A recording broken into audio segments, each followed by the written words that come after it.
আসসালামু আলাইকুম। সবাই কেমন আছেন? আশা করি সবাই ভালো আছেন। আজ আপনাদের জন্য নিয়ে এসেছি নতুন গল্পের প্রথম পর্ব। আশা করি গল্পটি আপনাদের ভালো লাগবে। তাহলে চলুন শুরু করা যাক। জ্ঞান ফিরে পেয়ে বুঝতে পারলাম না ঠিক কয়টা বাজে এখন। ধূপ করে উঠে বসি, কিন্তু উঠতে গিয়ে বুঝলাম কোমর থেকে পায়ের নিচ অবধি চিনচিনে ব্যথা। ব্যথায় দম বন্ধ হবার জোগাড়। তারপর কোনো রকম পিছন ফিরে জানালার দিকে তাকালাম। দেখি দিনের আলো মিলিয়ে আসছে। তার মানে সন্ধ্যা হবার পথে। এদিকে হাতের কাছে মোবাইলটা নেই, থাকার কথাও না। ঘটনাটা ঘটবার আগে ভাতের প্লেট হাতে নিয়ে রাফিকে ফোন করেছিলাম। ধুর, কিছুটা ভুল হলো বলতে। রাফি আমাকে ফোন করেছিল, কিন্তু তারপরেই ঘটনাটা ঘটল। হঠাৎ পুরো বাড়ির লাইটগুলো অফ হয়ে গেল। একে তো বাইরে মেঘলা আকাশ, এই বিকেল বেলাতেও চারিদিক অন্ধকার হয়ে আছে। তার উপর এখন আবার কারেন্ট চলে গেল। বাইরের দিকে তাকিয়ে দেখলাম সব বাড়িতেই কারেন্ট আছে, শুধুমাত্র আমাদের বাড়িতে নেই। এমন কেন হলো বুঝতে পারলাম না। পুরো ঘর অন্ধকার। ক্যান্ডেল জ্বালানোর জন্য উঠে দাঁড়াতেই হঠাৎ মেন দরজায় খট করে দরজা খোলার শব্দ হলো। এই এমন সময় হঠাৎ কে এলো? আমার বোন, সে তো কোচিংয়ে, তার আসতে দেরি হবে। আর রাফি, সে তো অফিসে। এই তো মিনিট দুয়েক আগে তার সাথে আমার কথা হয়েছে। তাহলে দরজা কে খুলছে? আমার আর রাফির কাছে ছাড়া এই বাসার চাবি আর কারো কাছে নেই। তাহলে মনের ভিতরে ভয় বাসা বাঁধতে লাগলো। আর কেনই বা ভয় লাগবে না? পুরো বাসায় আমি একা ছাড়া আর কেউ নেই। যদি চোর হয় তখন? নানান কথা মনে আসতে লাগলো।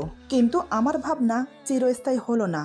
কিছু মুহূর্তের মধ্যেই হাট করে দরজা খুলে গেল। অন্ধকারে কে প্রবেশ করেছে বুঝতে পারিনি। তাই আমি গলা ছেড়ে চেঁচিয়ে বললাম, কে এসেছে? রাফি, তুমি? কিন্তু কোনো সারা শব্দ নেই।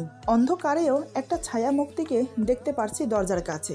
সে যে একটু একটু করে আমার দিকে এগিয়ে আসছে সেটা আমি বুঝতে পারছি। আমি এতটাই ভয় পেয়েছি যে পিছিয়ে যেতেও ভুলে গেছি। ঠায় দাঁড়িয়ে রইলাম, শুধু একটা কথাই বলতে লাগলাম, কে আপনি? কথা বলছেন না কেন? এদিকে ততক্ষণে ছায়ামুক্তি আমার সামনে এসে দাঁড়িয়েছে। সামনে এসে দাঁড়াতেই তার মুখ থেকে একটা বোটকা গন্ধ বেরিয়ে আসছে। এই যে মদ খেয়ে মাতাল হয়ে আছে বুঝতে বাকি রইল না। আর এটাও বুঝতে বাকি রইল না লোকটা কে। তবে আমি তাকে চিনতে দেরি করে ফেলেছি। এখন যে আমার পিছিয়ে যাওয়ারও কোনো উপায় নেই। তারপরও আমি হাল ছাড়লাম না। অন্ধকারে দৌড়ে পালিয়ে যেতে চাইলাম, কিন্তু ব্যর্থ হলাম। লোকটা খপ করে আমার হাত ধরে ফেললো। আমার হাত ধরতেই আমি চেঁচিয়ে বললাম, কি করছেন আপনি? ছাড়ুন আমাকে। আপনার তো সাহস কম না? বিনা অনুমতিতে আমার ঘরে প্রবেশ করে আমার সাথে বেয়াদবি করছেন। আপনাকে আমি পুলিশে দেব। কথাটা শেষ হতেই লোকটা আমাকে ঠাস করে একটা থাপ্পড় মেরে মেঝেতে ফেলে দিল। আমিও দেয়ালের সাথে বাড়ি খেয়ে পড়ে গেলাম। মাথায় প্রচন্ড আঘাত পেয়েছি। এদিকে লোকটা সেই সুযোগে আমার পা টেনে ধরে তার কাছে নিয়ে এসে আমার কোমরের উপর বসে পড়ল। এবার আমি চাইলেও আর উঠতে পারবো না। লোকটা কি মতলবে এখানে এসেছে তা আমি বুঝে গেছি। এদিকে লোকটা আমার কোমরের উপর বসে আমার দুই বাহু শক্ত করে চেপে ধরে আমার উপর ঝুঁকে কিস করার চেষ্টা করছে, কিন্তু আমি নড়াচড়া করার কারণে সে আমাকে কোনোভাবেই কিস করতে পারছে না। এবার সে আমার বাহু ছেড়ে দিয়ে যত জোরে পেরেছে তত জোরে আমার মুখে থাপ্পড় আর ঘুষি মারতে লাগলো। কয়েকটা থাপ্পড় আর ঘুষি খেয়ে আমি পুরোপুরি নিতিয়ে পড়েছি। নড়াচড়ার শক্তিও হারিয়ে ফেলেছি। এটা দেখে লোকটার মুখে তাচ্ছিলের হাসি ফুটে উঠল। সে এবার আমার বুকের উপর থেকে শাড়ি সরিয়ে দিল। তারপর ঝুঁকে পড়ে আমার ঠোঁটে ঠোঁট ডুবিয়ে দিল। এবার সে আমার উপর লম্বা হয়ে শুয়ে পড়ে প্যান্টের বেল্ট খুলে এক ঝটকায় নিজের প্যান্ট খুলে ফেলল। ধস্তাধস্তি করার কারণে আমার শাড়ি হাঁটুর উপর উঠে গেছে। সে এবার এক হাতে আমার শাড়ি আরো উপরে উঠিয়ে ফেলে। তারপর নিজের চাহিদা মেটাতে সামর্থ্য হয়। আমার ব্লাউজ খুলে বুক উন্মুক্ত করে সেখানে তার মুখ ডুবিয়ে দেয়। এদিকে আমি ব্যথায় ছটফট করছি। চোখ দিয়ে গলগল করে জল গড়িয়ে পড়ছে। এতদিন সে তককে তককে ছিল এই সুযোগটার জন্য। আজ সেটা পেয়ে গেল। প্রায় ঘন্টাখানেক ধরে মানসিক অমানসিক নির্যাতন করলো আমার উপর। আমার শরীর পুরো দুর্বল হয়ে পড়ল। সে এবার আমাকে ছেড়ে দিয়ে উঠে দাঁড়িয়ে প্যান্ট পরে নিল। তারপর কোত্থেকে যেন লোহার একটা ডান্ডা এনে আমার মাথায় সজোর একটা বাড়ি মারলো। এরপর সে টলতে টলতে বেরিয়ে গেল। আর আমি ছটপট করতে করতে বেহুশ হয়ে গিয়েছিলাম। আমার হাজবেন্ড আমাকে ফোন করে তখন জিজ্ঞেস করছিল আমি খাবার খেয়েছি কিনা। আসলে আমি খাওয়ার ব্যাপারে বরাবরই অনীহা। আর এখন তো সেটা অভ্যাসই হয়ে গেছে। রাফি অফিস থেকে ফোন করে মিষ্টি গলায় যতক্ষণ না বলবে আমার বউটা খেয়েছে তো, ততক্ষণ যেন খেতেই ইচ্ছে করে না। মাঝে মাঝে আমার মনে হয় এতটা ভালোবাসার যোগ্য তো আমি। আমার বান্ধবীরা প্রথম প্রথম বলতো এই ভালোবাসা কই যাবে পালিয়ে সংসারের জাতা কলে, কিন্তু যায়নি। আর কয়েকদিন পর আমাদের 5 বছর পূর্ণ হবে বিয়ের। কই, ভালোবাসার তো কোনো ঘাটতি হয়নি। সে যে আমাকে প্রচুর ভালোবাসে। এই তো আমার ছোট বোন রাইসা এই বাড়িতে থেকেই পড়াশোনা করছে। প্রথমে যখন রাইসা হোস্টেলে উঠল, রাফি সে কি রাগ। সে বলে বোনের বাড়ি থাকতে কেন ও হোস্টেলে থাকবে। তাও সত্য, কারণ বাবার রোজগার স্বল্প। বছর তিনেক আগে রিটায়ার করে বাসার পাশে একটা মুদি দোকান খুলে বসেছে। তার পক্ষে ঢাকায় মেয়ের পড়াশোনার খরচ চালানো কিছুটা তো ঝুঁকিই বটে। কিন্তু সে কথা কি রাফিকে বলা যায়? তারপরও সে যে নিজে থেকে আমার ছোট বোনকে এই বাড়িতে থাকতে দিয়েছে সেটাই অনেক। অনেকবার মাকে বলেছিলাম তুমি অন্তত আমার কাছে এসে থাকো, কিন্তু মা সব সময় বলে মেয়ের বাড়িতে গিয়ে অতদিন থাকা যায় না রে মা। ভাগ্যিস রাইসা এখানে আছে, নইলে কেমন একা হয়ে যেতাম আমি। আমার কিছুই বলতে হয়নি। একদিন এক ছুটির সকালে রাফি আমাকে না জানিয়ে চলে গিয়েছিল। তারপর ওখানে গিয়ে হাঁকডাক করে রাইসাকে নিয়ে বাড়ি ফিরল। বাড়ি এসে রাইসা রাগে ফুঁসতে ফুঁসতে বলে, আপা তোর বর এমন দজ্জাল কেন? একদম যা ইচ্ছে নয় তাই। কি করেছে জানিস আপা? আমার বান্ধবীদের সামনে দাঁড়িয়ে আমাকে এমন জোরে মাথায় ঠোসা মারলো, আমি প্রায় উড়ে গিয়ে পড়েছিলাম আর একটু হলে। ছি ছি আপা, আমি মুখ দেখাবো কেমন করে বলতো? বোনের কথা শুনে আমি হেসে গড়িয়ে পড়লাম। আমাদের ছোট্ট সংসার রাইসা আসাতে বেড়ে হলো একটুখানি বড়। কথাগুলো মনে পড়তেই শরীরের ব্যথা নিয়েও আমি হেসে ফেললাম। তারপর হঠাৎ মনে হলো আমাকে এই মুহূর্তে এই বাসা থেকে বেরোতে হবে। বহু কষ্টে উঠে দাঁড়িয়ে ধীর পায়ে এগোতে শুরু করলাম। হ্যাঁ, মনে পড়েছে ফোনটা আছে খাবার ঘরে। ধীরে ধীরে ফোনের কাছে গিয়ে ফোন হাতে নিতেই হঠাৎ ঘরের মেন দরজাটা আলগোছে বন্ধ হলো। তার মানে কি লোকটা এখনো আছে? তারপর তাড়াহুড়ো করে রাফিকে ফোন করতে যাব, সেই সময় দেখলাম রাফির মিষ্টি একটা খুদে বার্তা। বউ, আমি মিটিংয়ে ঢুকছি, আজ খানিক দেরি হবে বাড়ি ফিরতে। তোমাদের দু বোনের জন্য কিছু আনতে হবে। মেসেজটা পড়ে আমার চোখে জল এলো। এত কেন ভালো ও, অথচ জানেও না আজ কি ঘটে গেল তার আদরের বউয়ের সাথে। না না, দেরি করা যাবে না। ডায়াল লিস্টের দ্বিতীয় নাম্বার হলো রাইসার। ওকে একটা ফোন করে জানাতে হবে শীঘ্রই। ঠিক সেই মুহূর্তেই মনে পড়ল প্রতি শনি মঙ্গল বৃহস্পতি রাইসা কোচিংয়ে থাকে। এখন ওর ফোন সাইলেন্ট। তবে এখন আমি এক মুহূর্ত ভাবলাম বাবা মায়ের বাসাও ঢাকায় না, তারা থাকে টাঙ্গাইলে। থাকলেও এই অবস্থায় গেলে মা মূর্ছা যেত। বাবা কি করতো আমি জানি না, হয়তো এই ঘটনার জন্য আমাকেই দোষারোপ করত। আমাদের বাবা মেয়ের সম্পর্কটা কেমন আবছা। আমার মন ভর্তি অভিমান ছিল বাবাকে নিয়ে। কারণ যখনই বাবা মায়ের মৃত্যুর বছর না ঘুরতেই বিয়ে করে নিল, তখনই আমার ঘর হয়ে গেল আলাদা। প্রতি রাতে আমি কেঁদে বালিশ ভিজাতে ভিজাতে শুনতাম বাবার ঘরের চাপা হাসির শব্দ। আচ্ছা, বাবা কি করে পারলো এত দ্রুত মায়ের স্মৃতিগুলো ভুলে যেতে? কি করে পারলো ভুলে যেতে তার মেয়ে একা অন্ধকারে ভয় পায়? বাবা মায়ের মাঝে শুয়ে যে মেয়ে আদরে বড় হয়েছে, এক মুহূর্তেই সেই মেয়ে পর হয়ে গেল বুঝি? সে যাগ্গে বাবার স্ত্রী, মানে সৎ মাকে একসময় মা ভাবা শুরু করলেও বাবার সাথে রয়ে গেল দূরত্ব। অথচ রাইসাকে বাবা কত আদর করে। সে যাগ্গে এখন আমাকে বেরোতে হবে। বারবার কেন যে একটার পর একটা অতীত মনের পর্দায় ভেসে উঠছে এই মুহূর্তে বুঝতে পারছি না। এই বাসা এখন একেবারে নিরাপদ না আমার জন্য। আবার যদি বাড়িওয়ালার সেই ভাগ্নে দেখে ফেলে তাহলে বিরাট বিপদ হবে। হ্যাঁ, আমার সর্বনাশ ওই বাড়িওয়ালার ভাগ্নে করেছে। ও আমাকে দেখলেই কেমন করে যেন তাকিয়ে থাকতো। চোখের দৃষ্টি মোটেই ভালো ছিল না। এটা আমি অনেকবার রাফিকে বলেছি, কিন্তু সে আমার কথায় গুরুত্ব দেয়নি। অনেকবার বলেছি এই বাসা চেঞ্জ করতে, কিন্তু সে আমার কথা শোনেই না। যাই হোক, এদিকে ফ্লোরে ছোপ ছোপ রক্ত, আর আমার শাড়িটাও ভিজে গেছে রক্তে। আজ শখ করে এই শাড়িটা পরেছিলাম রাফিকে চমকে দেব বলে। কত দিন ধরে ও বলছিল, পাখি কত দিন হয়ে গেল তুমি শাড়ি পরো না। কিন্তু আজ যখন এই শাড়িটা পরলাম তখনই এই বিপত্তি। নানান কথা মাথায় ঘোরপাক খাচ্ছে। এদিকে মাগরিবের আজান পড়েছে, এখন আদার হয়ে আসবে চারিদিক। বের হওয়ার জন্য এখনই ঠিক সময়। দারোয়ান চাচাও এতে জড়িত আছে, সে এখন নামাজ পড়তে যাবে। এই লোকটাকে কতই না শ্রদ্ধা করতাম আমি। ভালো কিছু রাঁধলে এই বুড়ো লোকটাকে খাবার পাঠিয়ে দিতাম, আর সে কিনা সাহায্য করলো বাড়িওয়ালার ভাগ্নেকে আমার সর্বনাশ করতে।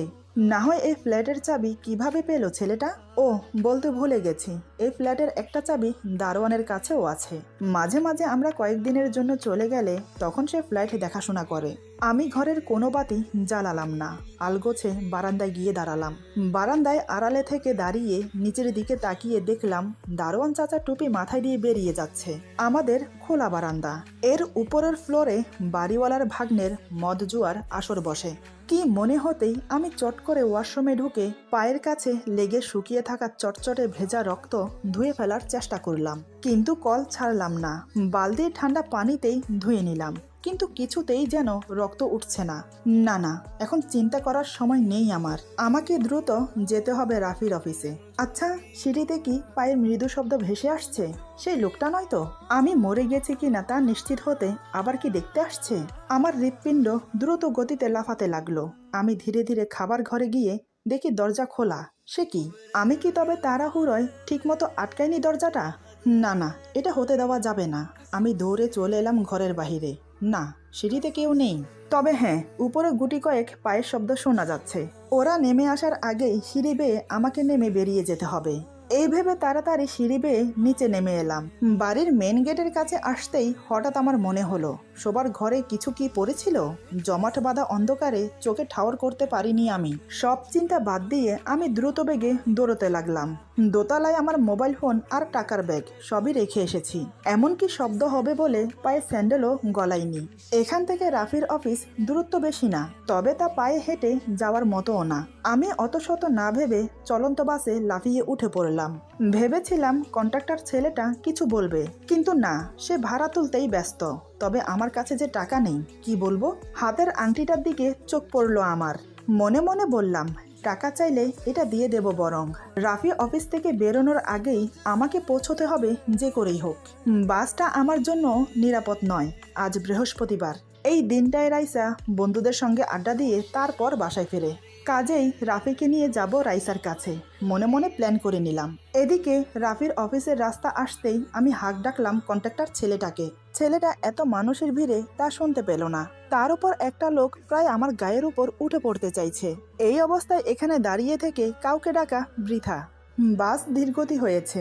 কিছু মানুষ নামছে, কিছু উঠছে। বাসের টাকা না দিয়েই আমি নেমে গেলাম বাস থেকে। আবার দ্রুত দৌড়ানো শুরু করলাম। এত শক্তি কোথা থেকে পেলাম আমি? বিপদ বুঝি শক্তি বাড়িয়ে দেয়। আমি রাফির অফিসের সামনে পৌঁছে গেলাম। দেখি গার্ড অন্য কাজে ব্যস্ত। এই সুযোগে টুপ করে ঢুকে পড়াটাই উত্তম, কারণ স্যারের ওয়াইফের এমন দুর্দশা দেখলে অফিসে কানাঘুষো শুরু হয়ে যাবে। আজ আমি অনেকগুলো অন্যায় কাজ করেছি, এছাড়া উপায়ও ছিল না। অফিসে প্রবেশ করে দেখি পুরো অফিসে করিডোরের লাইট ছাড়া আর কোনো লাইট নেই। তবে কি রাফি বেরিয়ে গেল? ওর বৃহস্পতিবারের মিটিং তো এত জলদি শেষ হয় না। দেখা যাবে আজই আগে শেষ হয়েছে, কারণ বিপদ যখন আসে চারিদিক ঘিরে আসে। আমি ছোট্ট একটা নিঃশ্বাস ফেলে রাফির কেবিনটা খুঁজতে লাগলাম। এক সময় পেয়েও গেলাম। ওর কেবিনে বাতি জ্বলছে। দরজার নিচ দিয়ে তা স্পষ্টমান। কেবিনের ভেতর থেকে হালকা কথার শব্দ ভেসে আসছে। হ্যাঁ, ওই তো রাফির গলা। আহা, লোকটা কত পরিশ্রম করে আমার জন্য। কিন্তু অফিসে আর কেউ নেই কেন? তবে কি রাফি ওভারটাইম কাজ করে কয়টা টাকা বেশি আয় করার জন্য? রাইসার পড়ার খরচ, মায়ের ওষুধ, ভাইয়ের আবদার সব তো ওই পূরণ করে। কয়টা স্বামী তার স্ত্রীর পরিবারের এত খেয়াল রাখে? আমি ভাবলাম, কেবিনে যে আছে সে যদি এই অবস্থায় আমাকে দেখে তাহলে নিশ্চিত বুঝে যাবে কি ঘটেছে আমার সাথে। তার চেয়ে বরং একটু অপেক্ষা করা যাক। কতটা সময় বসেছিলাম আমার মনে নেই। হঠাৎ মনে পড়ল রাইসাকেও তো আনতে যেতে হবে। না, আর অপেক্ষা করা যাবে না। আমি রাফির কাচের দৃশ্যমান কেবিনের এক অংশে গিয়ে দাঁড়ালাম এই ভেবে যদি রাফিকে ইশারায় কিছু বলা যায়, কিন্তু গিয়েই চমকে উঠলাম। মাথায় যেন মুহূর্তের মধ্যেই বাজ পড়ল। আমি যেন মাটিতে নয় শূন্যে দাঁড়িয়ে আছি। পুরো দুনিয়াটা আমার চারিদিকে ঘুরতে লাগলো। এমন কিছু দেখব আমি ভাবতেই পারিনি। আসলে রাফি ঘড়ির দিকে তাকিয়ে দ্রুত বেগে শার্ট গলিয়ে নিচ্ছে। সামনের সোফায় বসা মেয়েটির শাড়ির আঁচল কোমর অবধি এলিয়ে পড়া। পুরো অর্ধনগ্ন অবস্থায় মেয়েটি সোফায় বসে আছে। মেয়েটি কামক চোখে তাকিয়ে তার ব্লাউজের বোতাম আটকাতে আটকাতে বলছে, আজকের দিনটায়ও তাড়াহুড়ো করবে তুমি রাফি? তোমার বউকে কিছু বলবে নাকি? শালিকে একদিন কোচিং থেকে না নিতে গেলে হয় না বেবি? সত্যি করে বলো তো, নাকি ওই শালির সাথেও কোনো চক্কর চলছে তোমার? রাফি মেয়েটির কাছে এসে ওর ঠোঁটে একটা চুমু এঁকে দিয়ে বলে, না সোনা, কি আবল তাবল বলছো? বিয়ে আমি তোমাকেই করব। এই 5 বছরে একটা সন্তান হয়নি। ওকে ডিভোর্স দেয়া কোনো বিষয় না, তবে কাজটা আমি ঝামেলা করে করতে চাইছি না। তুমি তো জানোই, জাস্ট আর কয়টা মাস অপেক্ষা করো। দেরি হয়ে যাচ্ছে পাখিটা আমার। আমাকে এখন যেতে হবে। আচ্ছা, রবিবার বসের সাথে প্রমোশন নিয়ে কথা বলেছো আমার জন্য, মনে আছে কি তোমার? মেয়েটি রাফির গলা জড়িয়ে ধরে বলে, মনে আছে, সব তো করেছি তোমার জন্য, না হলে ওই বুড়োটার সাথে কে শুতে যায়? এই, তুমি না অনেক ভালো, না হলে কিভাবে শেয়ার করো ওই লোকটার সাথে আমাকে? রাফি ওর নাক টিপে দিয়ে বলে, ভালো তো তুমি আমার জান পাখি, না হলে এই যে প্রতিদিন বইয়ের কাছে যাচ্ছি, এটা কোনো মেয়ে মেনে নিত? আগে কেন এলে না জীবনে নিতু? হ্যাঁ নিতু, একে আমি চিনি, ওর অফিসের অ্যাকাউন্টেন্সে কাজ করে। গতবারেও তো আমার বিবাহ বার্ষিকীতে ফুলের তোড়া নিয়ে এলো, কি মিষ্টি করে ভাবি ডেকেছিল। আমার গাল বেয়ে অশ্রু গড়িয়ে পড়ছে, পা দুখানাও টলে উঠছে বার কয়েক। আমি দৌড়ে নিচে চলে এলাম, কিচ্ছুটি হয়নি ভাব করে ঠায় দাঁড়িয়ে রইলাম। রাফি নামলো বেশ কিছুক্ষণ বাদেই, আমাকে দেখে তেমন ভাবান্তরও যেন হলো না, শুধু গাড়ির পেছনের দরজা খুলে হাতের ব্যাগ রেখে দাঁড়ালো। আমি কিছু না বলে গাড়িতে উঠে বসলাম। ভেবেছিলাম ও কিছু বলবে, জিজ্ঞেস করবে আমি এখানে কেন এসেছি, কিন্তু না, সে কোনো কথা বলছে না। এবার আমি কিছু বলতে যাব, তার আগেই রাফির গলা শুনলাম, কার সাথে যেন ফোনে কথা বলছে। রাইসা নয় তো? রাইসাকে জানানো দরকার রাফির আসল রূপের কথা, আজই জানাবো। ওকে না বললে যে দম আটকে মারা যাব আমি। আচ্ছা, রাফি কি সত্যিই আমাকে ছাড়তে চায়? সত্যি কি আমাকে ভালোবাসে না, নাকি শুধু প্রমোশনের জন্য ওই বাজে মেয়েটাকে কাজে লাগাচ্ছে? কোনটা? ভালোবেসে যে নামে আমাকে ডাকে, সে নামে ওই মেয়েটাকে ডাকলো কি করে? এ কি সত্যিই আমার রাফি, নাকি আজকের পুরো দিনটাই একটা দুঃস্বপ্ন? ঘুম ভাঙলে দেখব আগের মতো সব। শরীর ক্লান্ত হয়ে এসেছে আমার, নানান কথা ভাবতে ভাবতে ঘুমিয়ে পড়েছিলাম। ঘুম ভাঙল রাইসার কথায়। হ্যাঁ, আমার আদরের বোন রাইসা। এবার আমি কিছু বলতে যাব, তার আগেই শুনলাম রাইসা বলছে, দেরি করলে কেন, কতক্ষণ দাঁড়িয়ে আছি। আচ্ছা, তোমার কি ভয় নেই রাফি? চলো আজ হোটেলে না বাড়িতে যাই। একই শুনছি আমি। আচ্ছা, ওরা কেউ কি দেখতে পাচ্ছে না আমি পেছনে বসে আছি, নাকি ওরা নিজেদের নিয়ে এতটাই ব্যস্ত? আমার ধ্যান ভঙ্গ হলো রাফির কথায়। রাফি বলে, কি যাতা বলছো? আজ যদি অন্য দিনের চাইতে জলদি বাড়ি ফিরি তবে কি হবে ভাবতে পারছো? পুলিশের প্রথম সন্দেহ হবে আমাকে। রাইসা ভয় পাওয়া গলায় বলে, কিন্তু আমার ভয় করছে রাফি, আজ হোটেলে না যাই। যদি পুলিশ বের করে ফেলে এই সময় আমি হোটেলে ছিলাম, আর প্রতি বৃহস্পতিবার আমরা ওখানে যাই, তখন কি হবে? রাফি অধৈর্য গলায় বলে, আরে বোকা, সেদিন তোমার বান্ধবীকে এত শপিং করে দিলাম কেন? সে যেন বলে তুমি তার সাথে ছিলে, আর মোবাইলটা রেখে এসেছো তো তার কাছে, কোনোভাবে লোকেশন ট্র্যাক করলে জানতে পাবে তুমি কোথায় ছিলে। সিম্পল ব্যাপার। রাইসা, এই সব কিছু কার জন্য করছি আমি বলো তো? আমাদের জন্যই তো। তোমার জন্য রাইসা। তুমি এমন করলে শেষে তীরে এসে তরি ডুবে যাবে। রাফির কথা শুনে রাইসা জড়িয়ে ধরল রাফিকে। ওদের কথা শুনে আমার কান ঝাঁঝা করছে, অসর লাগছে পুরো শরীর। আমার আদরের রাইসাইটা, এটা কি আমার কলিজার বোন? সব কি ভুল শুনেছি আমি? ওরা দুজন মিলে পরিকল্পনা করে আমাকে মারতে চেয়েছে। আমার এই সোনায় মরা সংসার পুরোটাই খাদে ভরা। আমার এখন চিৎকার করে বলতে ইচ্ছে করছে, কেন রাইসা, কেন? তুই তো সবসময় বলতি, আপা তোর মতো লক্ষ্মী বউ হতে চাই আমি, তোদের প্রেম দেখলে না হিংসা হয় আমার। সেসব তাহলে রাইসা সত্যিকারের মন থেকেই বলতো।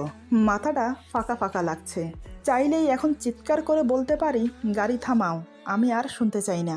কিন্তু আমি বলবো না, কারণ আমি বেঁচে আছি শুনলেই ওরা দুজন মিলে আমাকে মেরে ফেলতে এতটুকু দ্বিধা করবে না। কি অদ্ভুত জীবন, যাদের জন্য এক মুহূর্তে জীবন দিতে প্রস্তুত ছিলাম আমি, আজ তাদেরই ভয়ে আমাকে লুকিয়ে থাকতে হচ্ছে।